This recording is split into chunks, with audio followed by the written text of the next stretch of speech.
My sister destroyed my marriage while I was recovering from surgery, so I hired a private investigator and exposed her affair with my husband to our entire family, but what I discovered about her past made everything even worse. My 28F world has been turned upside down in the past few months, and I'm still trying to process everything that happened. This involves my husband Eddie, 31M, and my younger sister Megan, 25F. Eddie and I have been married for 4 years. We met in college and always had what I thought was a solid relationship.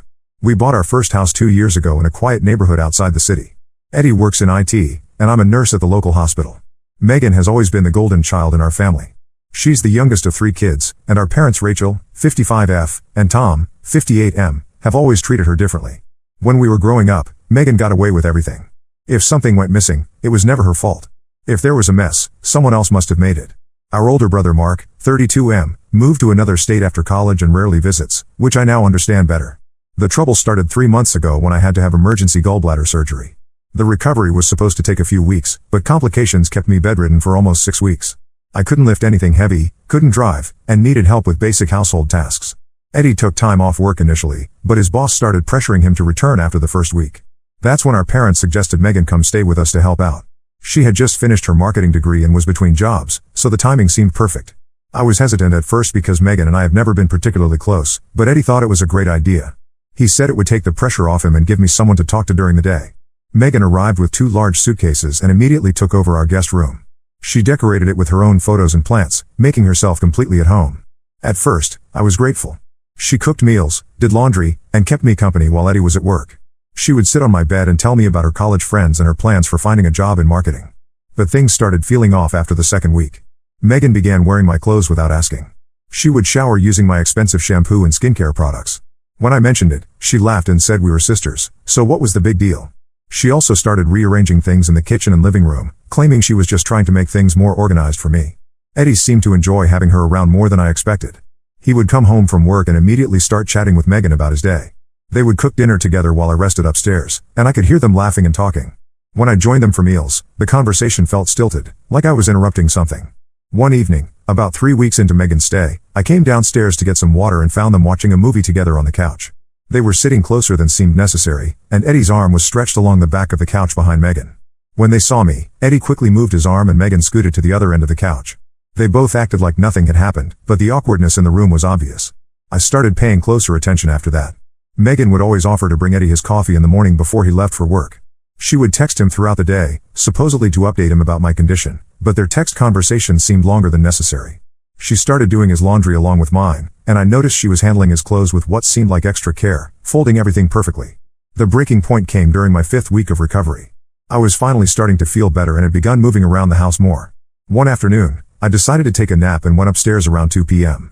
I couldn't sleep, so I came back down an hour later to get some tea. As I approached the kitchen, I heard voices coming from the laundry room. I stopped in the hallway and listened. Megan was talking in a low voice, saying something about how hard it must be for Eddie to deal with everything. Then I heard Eddie's voice, also speaking quietly, saying that he appreciated everything she was doing and that she made everything easier. There was a long pause, and then I heard what sounded like movement, like someone stepping closer to someone else. I walked into the kitchen and called out to ask if anyone wanted tea. They both appeared from the laundry room immediately, but Megan's face was flushed and Eddie looked guilty about something. Megan said she was just helping Eddie fix a problem with a washing machine, but when I looked, the machine was running normally. That evening, Eddie was unusually attentive to me, bringing me dinner in bed and asking multiple times if I needed anything. It felt forced, like he was trying to compensate for something. Megan stayed in her room most of the night, which was unusual because she typically spent her evenings in the living room watching TV. I started feeling like a stranger in my own house. Eddie and Megan had developed inside jokes and shared references that I wasn't part of. They would start conversations and then stop abruptly when I entered the room. Megan began cleaning the house obsessively, reorganizing everything to her preferences and acting like she was doing me a huge favor. The final straw came on a Thursday evening during my 6th week of recovery. I was feeling much better and had suggested that Megan could probably go back to our parents' house soon since I was almost back to normal. Both Eddie and Megan immediately protested, saying I still needed help and that it was too soon for her to leave. Later that night, I woke up around midnight and realized Eddie wasn't in bed. I got up to look for him, thinking maybe he couldn't sleep and was watching TV. I checked the living room and kitchen but didn't find him. Then I noticed that the guest room door was closed, which was unusual because Megan always slept with it slightly open due to anxiety about being in unfamiliar places. I stood in the hallway for a few minutes, listening. I could hear low voices coming from behind the door, and then I heard what was unmistakably Eddie's laugh. My stomach dropped. I went back to our bedroom and pretended to be asleep when Eddie returned about an hour later. He slipped into bed carefully, trying not to wake me. The next morning, I told Megan that I was feeling much better and that she should probably go home that weekend. She looked panicked and said she thought I still needed more help. Eddie agreed with her, saying we shouldn't rush my recovery. But I insisted, and reluctantly, they both agreed that she would leave on Sunday. That's when I decided to look through Eddie's phone. I had never done anything like that before, but something told me I needed to know what was going on. On Saturday morning, while Eddie was in the shower, I checked his messages. What I found made me sick to my stomach. There were dozens of text messages between Eddie and Megan that started just a few days after she arrived. At first, they were innocent enough, but they quickly became more personal. Megan had been sending Eddie photos of herself throughout the day, not inappropriate ones, but selfies and pictures of her cooking or cleaning. Eddie had been responding with compliments about how beautiful she looked and how much he appreciated everything she was doing. The messages escalated from there. Megan wrote about how she had always thought Eddie was too good for me and how she could see that he wasn't happy in our marriage. Eddie responded by saying that Megan understood him in ways that I never had. They talked about how natural it felt to spend time together and how they wished things could be different. The most recent messages were from the night before. After I had gone to bed, they had exchanged messages about how much they were going to miss each other when Megan left. Eddie had written that the past few weeks had been the happiest he'd felt in years. Megan responded that she had been planning to tell him how she felt for a long time, and that my surgery had given her the perfect opportunity. I took screenshots of everything and sent them to my own phone. Then I sat on our bed and tried to figure out what to do next. My sister had been planning to seduce my husband, and she had used my medical emergency as her opportunity. Eddie had betrayed me with my own sister while I was recovering from surgery in our own house. I decided not to confront them immediately. Instead, I pretended everything was normal for the rest of Saturday. I helped Megan pack her things and thanked her for everything she had done. She hugged me goodbye on Sunday morning and promised to visit again soon. Eddie drove her to our parents' house, and when he came back, he seemed subdued and distracted. Now it's been a week since Megan left, and I'm trying to decide what to do with the information I have. Eddie has been acting guilty and distant, and he's been texting someone constantly, though he's being more careful about hiding his phone. I'm sure they're still in contact. I haven't told anyone what I discovered because I'm not sure who I can trust. Our parents adore Megan and have always taken her side in any conflict. My brother lives too far away to be of much help. I feel completely alone in this situation. I'm not sure if I should confront Eddie directly, talk to Megan first, or tell our parents what happened. Part of me wants to pretend I never saw those messages and try to save my marriage, but I don't think I can live with this knowledge. I keep thinking about how they were carrying on their emotional affair while I was bedridden and dependent on their help. Has anyone else been in a similar situation? I don't know what my next steps should be. Update 1: I never expected so many people to respond to my original post. Thank you to everyone who offered advice and support. A lot has happened since I wrote that first post, and I wanted to update you all on the situation. After I posted originally, I spent about a week gathering more evidence. I knew that just having screenshots of text messages might not be enough, especially since Megan has always been good at twisting situations to make herself look innocent. I needed to be absolutely certain about what was happening before I made any decisions. I started by setting up a Google Voice number and creating a fake social media profile. I used this to contact some of Megan's college friends, pretending to be planning a surprise for her. Through these conversations, I learned some interesting things about my sister's history. Apparently, this wasn't the first time she had pursued someone else's boyfriend or husband. One girl told me about how Megan had systematically destroyed her relationship with her longtime boyfriend during their junior year by constantly texting him and showing up at his apartment with food and homework help. I also decided to check our home security system more carefully. We have cameras at the front and back doors that save footage for 30 days. I went through the recordings from the weeks Megan was staying with us. What I found was disturbing. On multiple occasions, I could see Eddie and Megan standing very close together on our back patio, talking in ways that looked intimate. In one video from late at night, I could clearly see them hugging for much longer than would be appropriate for a brother-in-law and sister-in-law. Meanwhile, Eddie's behavior was becoming more obvious. He was constantly checking his phone and smiling at messages. He started working late more often, claiming his boss was giving him extra projects. He also began criticizing me in small ways that he never had before, commenting on my cooking, my appearance, and my energy levels. It felt like he was trying to justify something to himself. 2 weeks after my original post, I decided to drive by our parents' house to see if Eddie's car was there. I had told him I was going to visit a friend from work, but instead I parked down the street from my childhood home. Sure enough, Eddie's car was in the driveway. I waited for 2 hours, and when he finally came out, Megan walked him to his car. They stood there talking for several minutes, and then she hugged him goodbye. It wasn't a casual family hug. She wrapped her arms around his neck, and the hug lasted at least 30 seconds. I confronted Eddie that evening when he got home. I told him I knew he had been at our parents' house and asked him why he had lied about working late. He immediately became defensive and accused me of being paranoid and controlling. He said that Megan had called him because she was having trouble with her car, and he had gone over to help her with some mechanical issues. When I pointed out that our father is perfectly capable of helping with car problems, Eddie said that Tom was busy with work and Megan had specifically asked for his help. I knew he was lying, but I didn't reveal that I had seen the text messages yet. Instead, I told him that his behavior had changed since Megan's stay with us, and I was concerned about our relationship. Eddie got angry and said that I was being unreasonable and that my recovery from surgery had made me suspicious of everyone. He said that Megan had been nothing but helpful, and I was being ungrateful and paranoid. The argument escalated, and Eddie ended up sleeping in the guest room that night. The next morning, he apologized and said he was stressed about work and didn't mean to lose his temper. But his explanation about helping Megan with her car still didn't make sense, especially since I knew from the security footage that they had been spending time together regularly. I decided to hire a private investigator. I know that sounds extreme, but I needed to know the full extent of what was happening. The PI I hired specializes in marital investigations and came highly recommended. I gave him all the information I had and asked him to document Eddie and Megan's activities for 2 weeks. The results were devastating. The PI provided me with photos and detailed reports of Eddie and Megan meeting at various locations around town. They were having lunch together at restaurants, meeting at a park near our parents' house, and spending hours at a coffee shop downtown. The photos showed them holding hands, kissing, and acting like a couple. The most damaging evidence was from a hotel parking lot. The PI had followed them there on a Tuesday afternoon when I thought Eddie was at work. He had photos of them going into the hotel together and coming out 3 hours later. In the photos from when they were leaving, they looked relaxed and happy, walking close together with Eddie's arm around Megan's waist. I also discovered that Eddie had been lying about his work schedule. The PI contacted his office and confirmed that Eddie had been taking half-days and long lunch breaks regularly for the past month. His boss had actually been concerned about his performance and had spoken to him about his attendance issues. When I received the PI's report, I sat in my car in the hospital parking lot during my lunch break and cried for an hour. My husband of 4 years and my sister had been having a full-blown affair for over a month. They had used my medical emergency and recovery as cover for their relationship, and they had been lying to my face every day. I decided to tell our parents before confronting Eddie and Megan. I drove to their house on a Saturday morning when I knew Megan would be there. I brought printed copies of the PI's photos and his detailed report. When I walked into our parents' living room, Megan was sitting on the couch in her pajamas, watching TV. Our mother was in the kitchen making breakfast, and our father was reading the newspaper. It looked like such a normal family scene, which made what I was about to do feel even worse. I asked everyone to sit down because I had something important to discuss. I started by explaining that I had discovered Eddie and Megan were having an affair. Megan immediately started crying and denying everything, saying I was being crazy and paranoid. Our parents looked confused and concerned. Then I showed them the photos. The evidence was undeniable. There were pictures of Eddie and Megan holding hands, kissing, and entering the hotel together. Megan's denials became more frantic, but the photos spoke for themselves. Our father became furious, not at Megan, but at me for having them followed. He accused me of violating their privacy and said that hiring a PI was an extreme and inappropriate response to marital problems. Our mother started crying and saying that there must be some misunderstanding.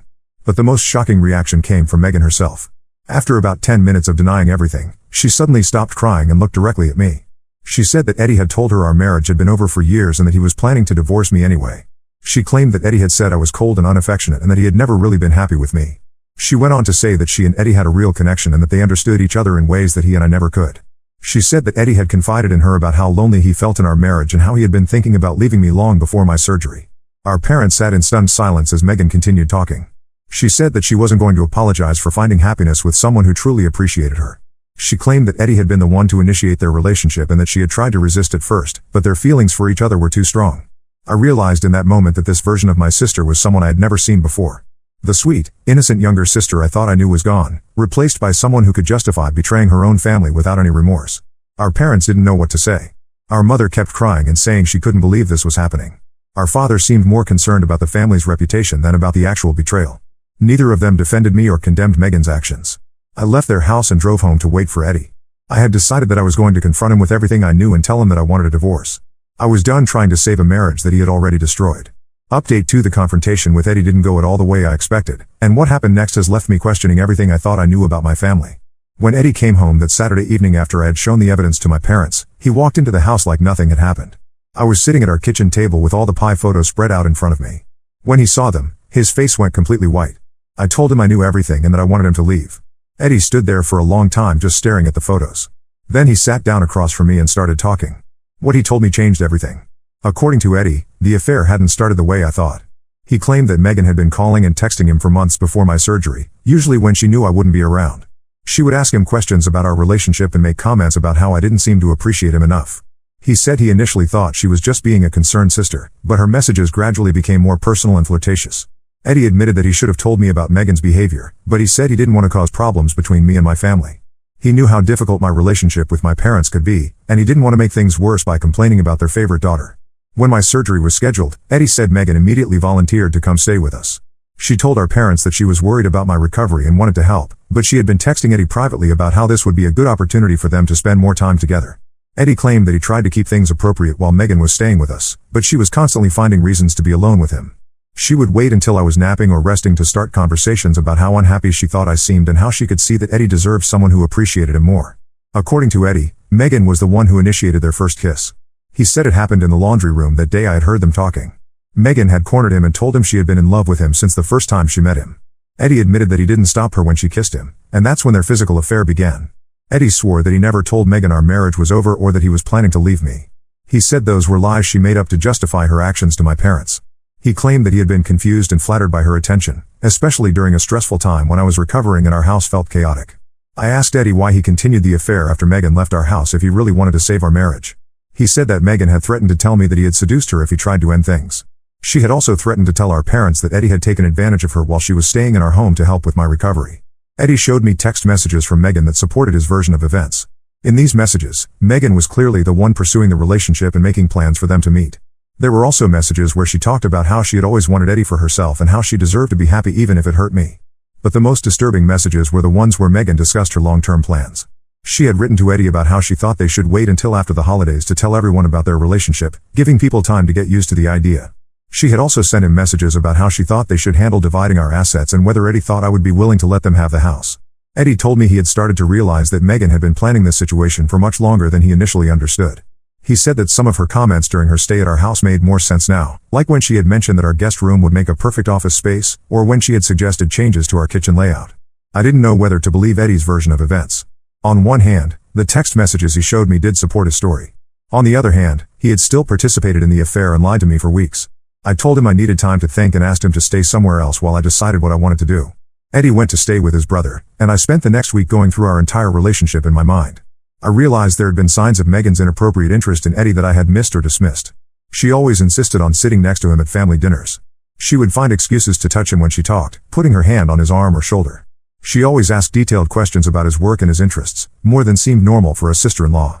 I also remembered times when Megan had made subtle comments about our relationship that I had thought were just sisterly concern. She would ask if Eddie and I were happy, or mention that she thought Eddie seemed stressed. She had also made several comments over the years about how she thought Eddie was too good for me, which I had interpreted as compliments but now seemed more sinister. While Eddie was staying with his brother, I decided to do some investigating of my own. I contacted Megan's college roommate, whose name I found on some old social media posts. What this woman told me was disturbing. According to her roommate, Megan had a pattern of becoming obsessed with other people's boyfriends. She would study their relationships, learn about their interests, and then find ways to insert herself into their lives. The roommate told me about at least 3 different instances where Megan had successfully broken up couples by convincing the man that his girlfriend didn't appreciate him enough. The roommate also told me that Megan had specifically mentioned me and Eddie during college. She had shown her roommate photos of Eddie and talked about how she thought he was perfect for her instead of for me. The roommate said she had always found Megan's comments about my relationship creepy, but she hadn't known how to address it at the time. I also learned that Megan had been asking our parents questions about my marriage for years. She would bring up concerns about whether Eddie seemed happy, or mention that she thought I took him for granted.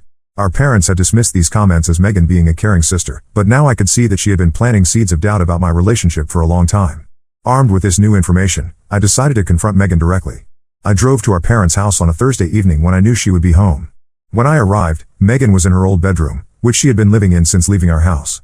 I told Megan that I knew about her pattern of targeting other people's relationships and that I had spoken to her college roommate. Megan initially tried to deny everything, but when I showed her the text messages Eddie had shared with me, her entire demeanor changed. Megan stopped pretending to be the innocent victim and became aggressive and defensive. She told me that she had never understood what Eddie saw in me and that she had always known she would be better for him.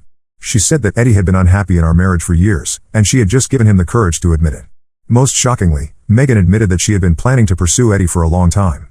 She said my surgery had been the perfect opportunity, but she would have found another way eventually. She claimed that Eddie had feelings for her that he had been suppressing, and she had just helped him realize what he really wanted. Our parents walked in during this conversation and heard Megan's confessions. Our father immediately started making excuses for her behavior, saying that she was young and had made a mistake. Our mother began crying again and begging both of us to find a way to work things out as a family. But I was done trying to preserve family relationships that had never been healthy to begin with. I told my parents that Megan had deliberately targeted my marriage and that Eddie and I were getting divorced because of her actions. I said that I wouldn't be attending any family events or gatherings where Megan would be present. Our father became angry with me for making ultimatums and said that I was being dramatic. Our mother accused me of trying to split up the family over a mistake that could be forgiven. Neither of them seemed to understand that this wasn't just a mistake or a moment of poor judgment, but a calculated campaign to destroy my marriage. I left my parents' house that night knowing that my relationship with my family was probably over. Megan had not only taken my husband, but she had also cost me my parents and my sense of belonging in my own family. Update 3: I'm writing this final update because several people have asked me what happened with the divorce and my family situation. The past 2 months have been difficult, but I wanted to share how everything concluded. Eddie and I went through with the divorce. Despite his claims that Megan had manipulated him, I couldn't get past the fact that he had betrayed me during one of the most vulnerable times in my life. Our divorce was finalized last week, and Eddie has already moved in with Megan at our parents' house. Our father helped him move his belongings out of our house while I was at work, which I found cowardly but not surprising. The property division was straightforward since we had been married for less than 5 years and didn't have children. I kept the house because I could afford the mortgage payments on my own, and Eddie took most of our savings. He also took responsibility for his student loans and credit card debt. What surprised me was how quickly Eddie and Megan's relationship fell apart once they didn't have to sneak around anymore.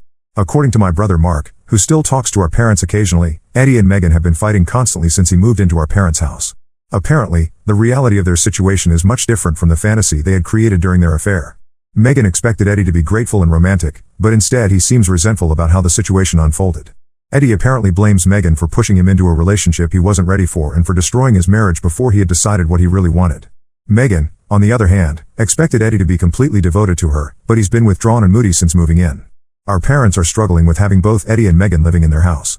Our father has been complaining to Mark about the tension and drama, and our mother is exhausted from trying to keep the peace. What they thought would be a temporary arrangement until Eddie and Megan found their own place has stretched on for weeks with no end in sight. I've maintained no contact with Megan and our parents, and limited contact with Eddie only when necessary for divorce paperwork. Eddie has tried to reach out several times, claiming he wants to apologize and explain his actions, but I haven't responded to his messages. I've also blocked Megan on all social media and changed my phone number. The most difficult part has been losing my relationship with our parents. Our mother calls my new number occasionally, but I don't answer. She leaves voicemails asking me to come home for dinner or to please call her back, but I'm not ready to have that conversation. Our father hasn't attempted to contact me at all, which hurts but doesn't surprise me. I've been focusing on rebuilding my life and career. The hospital where I work has been supportive throughout this whole situation, and my supervisor even helped me switch to a different shift so I wouldn't have to worry about running into Eddie at times when he might be picking up Megan from somewhere. I've also been working on strengthening my relationship with Mark. He and his wife Jessica have been incredibly supportive, and they've invited me to visit them for the holidays. Mark admitted that he moved across the country partly to get away from our family's dysfunction, and he's been helpful in validating my decision to cut contact with our parents and Megan. Through Mark, I learned that Megan lost the marketing job she had finally gotten. Apparently, her employer found out about her involvement in breaking up my marriage through mutual acquaintances, and they decided she wasn't a good fit for their company culture. Our parents are now supporting her financially while she looks for new employment. I've also learned that several of our extended family members have chosen sides in this situation. Most of our aunts and uncles have been supportive of me, especially after learning the details of what happened. Our grandmother on our mother's side has been particularly vocal about her disappointment in Megan's behavior and our parents' response to the situation. The house feels peaceful now that all traces of Eddie are gone. I've redecorated several rooms and turned Eddie's office into a reading room for myself.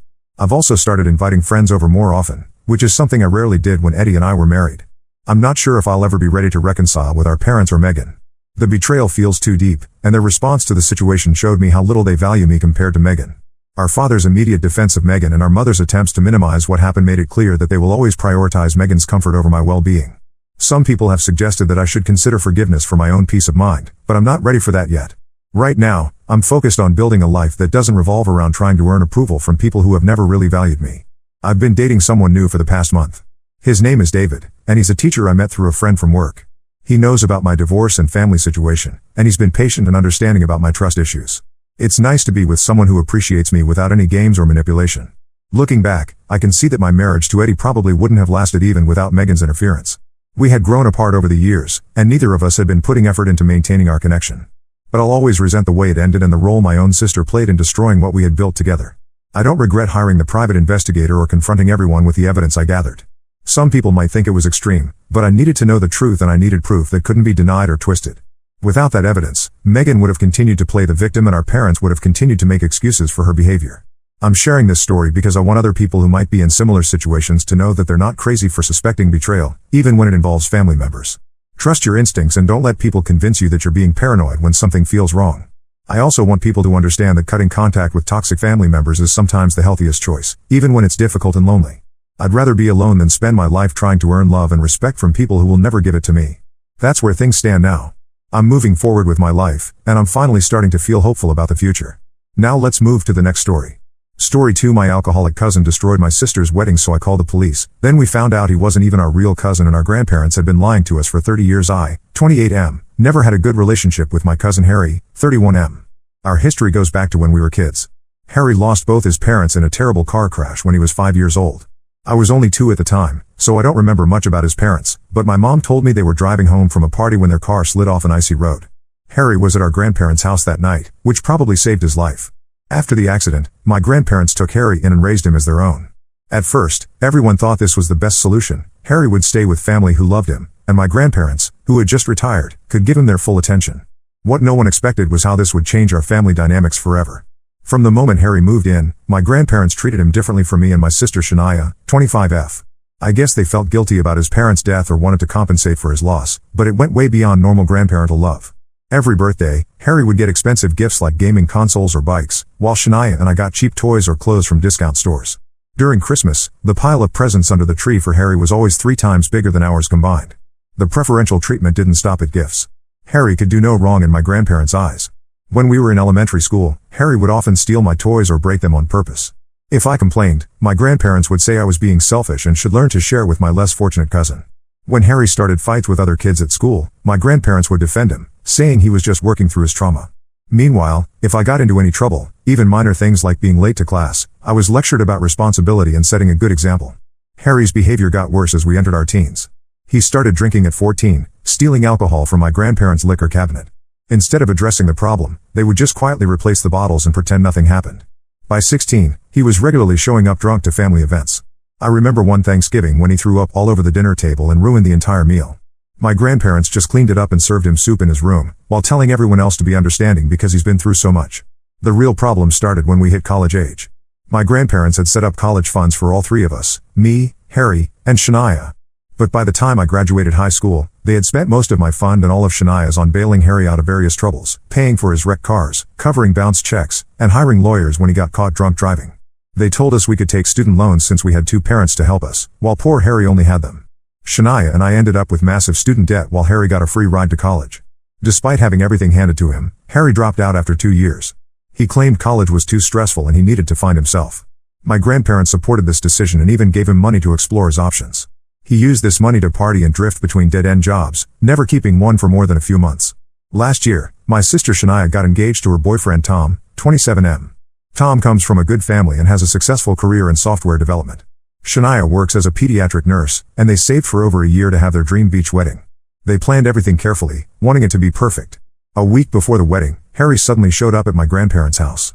He claimed he had been sober for 3 months and wanted to make amends with the family. He gave this whole speech about how he had hit rock bottom and realized he needed to change. He even showed my grandparents an AA chip, though I later found out he bought it online. My grandparents ate it up completely. They started pressuring Shania to invite Harry to the wedding, saying it would be good for his recovery. Shania was really hesitant. The last family event Harry attended was our cousin Sarah's graduation party, where he hit on Sarah's 17-year-old friends and tried to fight her dad when he was asked to leave. But my grandparents played their trump card. They told Shania they wouldn't attend her wedding if Harry wasn't invited. They said she was being cruel and unforgiving, and that family should always stick together. Shania was heartbroken. She had always been close to our grandparents and wanted them at her wedding. After days of guilt tripping and emotional manipulation, she finally gave in and invited Harry. The wedding ceremony itself went okay, probably because Harry didn't have access to alcohol until the reception. But once the bar opened, things went downhill fast. During the father-daughter dance, I noticed Harry making multiple trips to the bar. By the time the speeches started, he was visibly drunk. When Tom's best man was halfway through his speech, Harry stumbled to the front and grabbed the microphone. What followed was a complete disaster. Harry started rambling about how Shania was always jealous of him growing up, how she would cry to our grandparents about the gifts he got.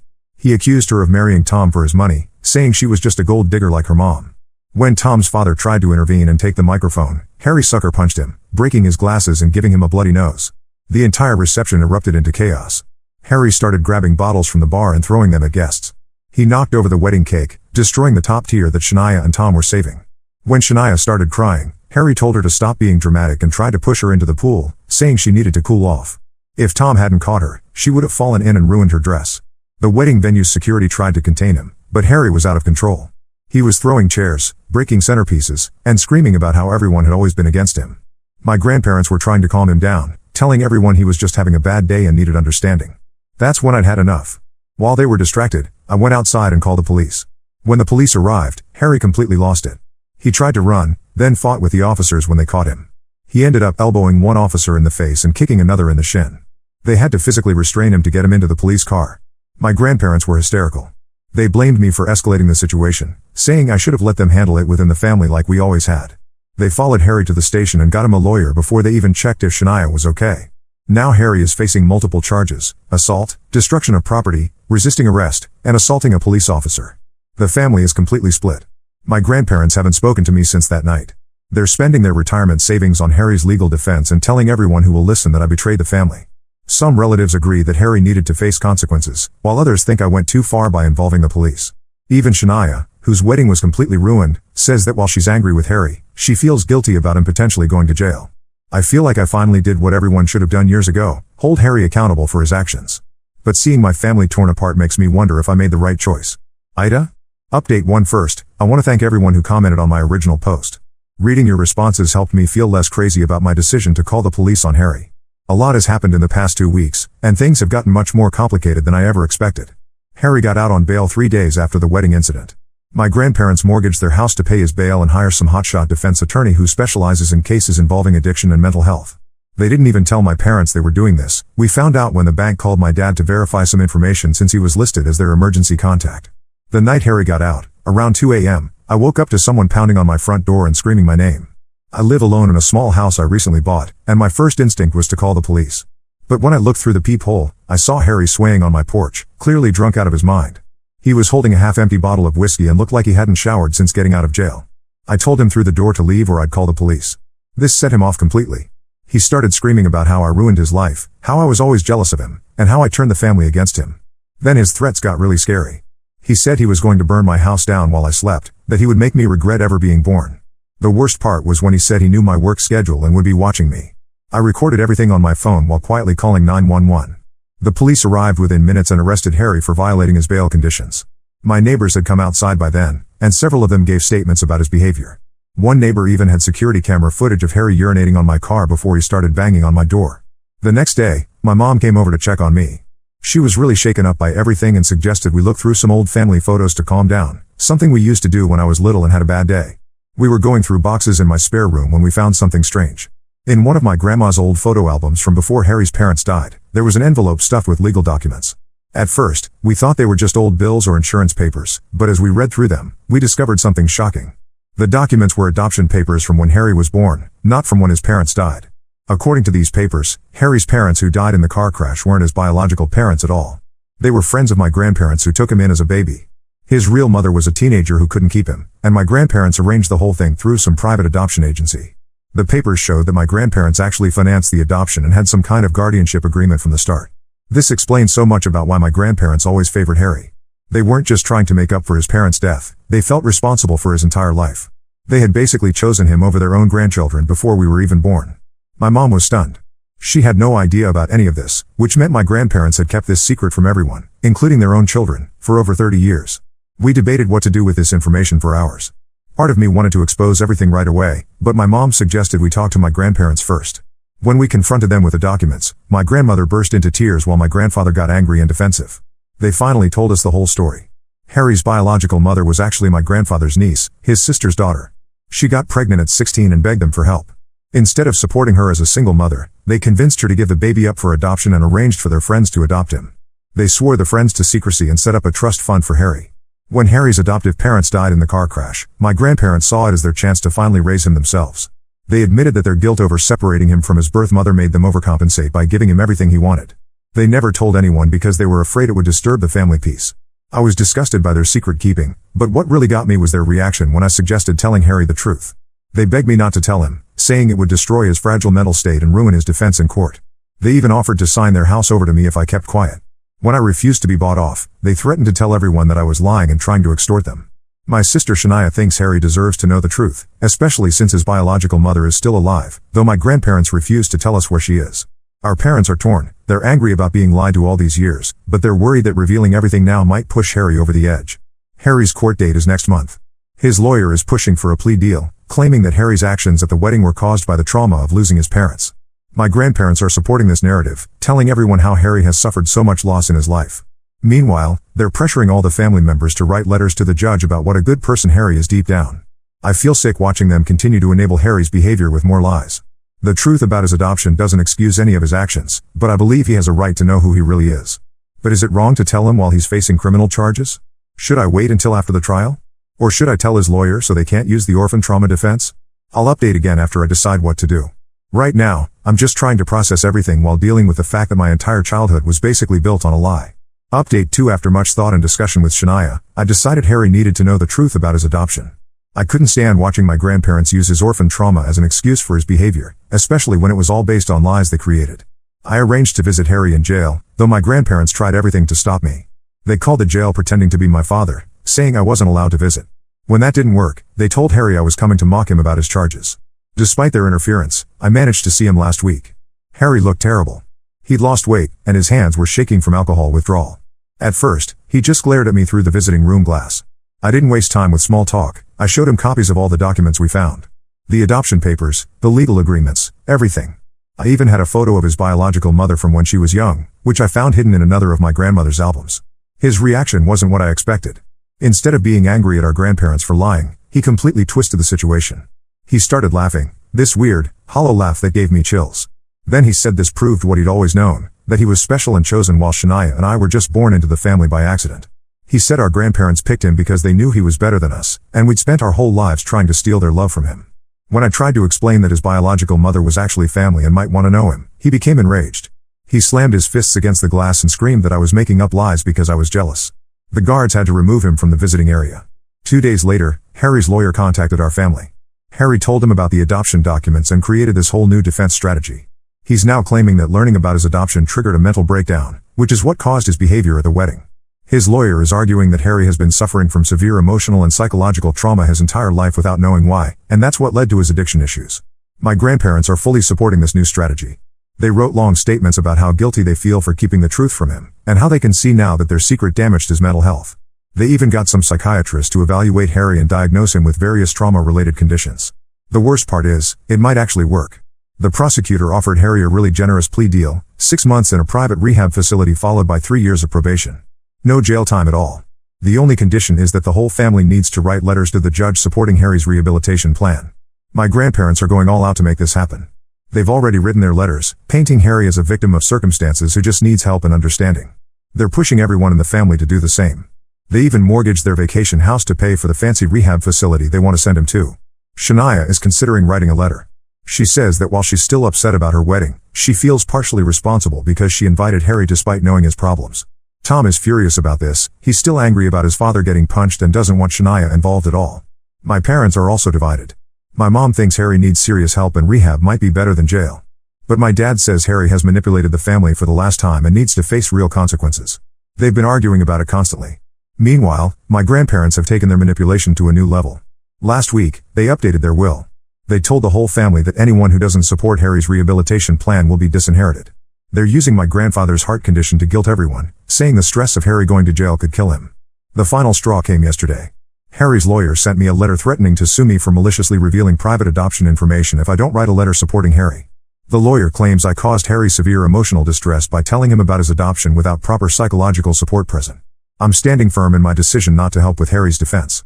He assaulted multiple people, destroyed property, and threatened me at my house. Finding out he was adopted doesn't change any of that. But now I'm worried about potential legal trouble for myself, and the family pressure is getting worse every day. The judge will make a decision about Harry's plea deal next week. I'll update again once we know what's going to happen. Update 3. I know it's been a while since my last update, but a lot has happened and I needed time to process everything. The judge accepted Harry's plea deal. He went to a luxury rehab facility that cost my grandparents nearly $50,000 per month. For 3 months, everything seemed to be going well. Harry was attending therapy sessions, participating in AA meetings, and even started helping out with group sessions for other patients. My grandparents visited him every week and came back with glowing reports about his progress. They kept pushing me and Shania to visit him, saying he was like a completely different person. Even some of our cousins who visited said he seemed genuinely changed. They said he was working out regularly, reading self-help books, and talking about wanting to make amends with everyone he had hurt. Shania eventually gave in and visited him in month 2. She said he cried and apologized for ruining her wedding, promised to pay for a vow renewal ceremony, and even wrote a letter of apology to Tom's father. I still refused to see him, which made my grandparents increase their pressure on me. They said I was being stubborn and preventing the family from healing. Then, last month, Harry completed his rehab program. He moved in with my grandparents since one of his bail conditions was having a stable residence. He got a job at a local warehouse and started attending daily AA meetings. My grandparents were ecstatic, telling everyone this was the fresh start Harry needed. Everything fell apart last week. Tom and Shania were woken up at 3 a.m. by their security system. When they checked their cameras, they saw Harry in their driveway, slashing their car tires. Tom called the police while Shania called our grandparents. By the time anyone arrived, Harry had not only destroyed all 4 tires but had also spray-painted "Gold Digging Bitch" on the side of Shania's car and "Family Traitor" on their garage door. The police found Harry passed out in his car 2 blocks away with empty vodka bottles and a bag of pills. When they arrested him, he was screaming about how Shania and I had stolen his inheritance. Apparently, he had overheard our grandparents discussing changing their will back to include all grandchildren equally since he seemed to be doing better. This sent him into a rage. But here's the worst part, we discovered that Harry had been planning this for weeks. The police found a notebook in his car filled with disturbing writings about getting revenge on the family. He had detailed plans to burn down both my house and Shania's, lists of our daily schedules, and information about our workplaces. He'd even taken photos of Shania's house and drawn X's over all the windows. My grandparents are still defending him. They claim the stress of maintaining sobriety triggered a relapse and that we should give him another chance. They've already contacted his lawyer about getting him into another rehab program instead of jail. They're even trying to blame Tom for calling the police instead of handling it within the family.